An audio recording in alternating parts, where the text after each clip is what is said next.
என் உயிரினும் மேலான அன்பு உடன்பிறப்புகள்.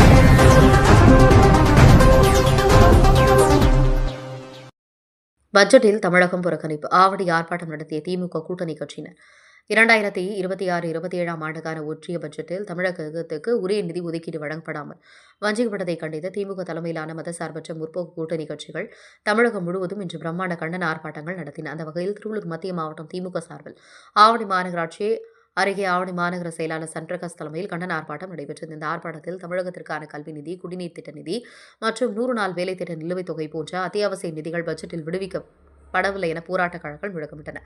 மேலும் மகாத்மா காந்தி தேசிய ஊரக வேலை உறுதி திட்டத்தை சிதைக்கும் வகையில் புதிய சட்டங்களை கொண்டு வருவது மற்றும் அதற்கான நிதியை குறைத்துள்ள ஒன்றிய அரசின் நடவடிக்கை கடும் எதிர்ப்பு தெரிவிக்கப்பட்டது. மேலும் தமிழகத்துக்கு நிதி ஒதுக்காததை குறிப்பிடுமாறு அனைவரும் கைகளில் ஏந்தி ஒன்றிய அரசுக்கு எதிராக கண்டன கோஷங்களை எழுப்பினர். மேலும் தமிழக உரிமைகளை தாரை வார்த்துவிட்டு பாஜக அரசுக்கு துணை போவதாக கூறிய அதிமுகவை கண்டித்து கோஷங்களை எழுப்பினர். இந்த ஆர்ப்பாட்டத்தில் திமுக, காங்கிரஸ், மதிமுக, விசிக, இடதுசாரிகள், எஸ்டிபி, மனிதநேய மக்கள் கட்சி, இந்திய யூனியன் முஸ்லீம் கட்சி, மக்கள் நீதி மையம் மற்றும் கூட்டணி கட்சிகள் பலர் கலந்து கொண்டனர்.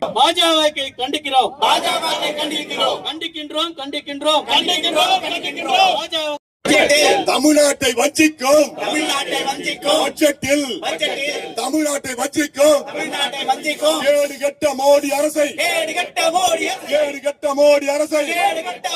கண்டிக்கும் ஆர்ப்பாட்டம் டெல்லியின் அடிவருடி அண்ணா திமுகவை கண்டிக்கும் ஆர்ப்பாட்டம் இது ஆர்ப்பாட்டம் மோடிக்கு வால் பிடிக்கும் அண்ணா திமுகவை கண்டித்து ஆர்ப்பாட்டம்.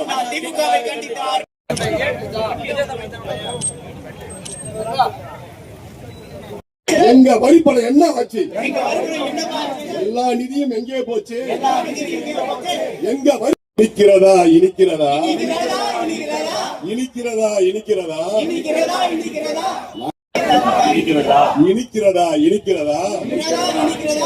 நாங்க வரி தந்தா இனிக்கிறதா? போராடுவோம். அமெரிக்காவில் விளைபொருள் விற்பனைக்கு என் உயிரினும் மேலான அன்பு உடன்பிறப்புகள்.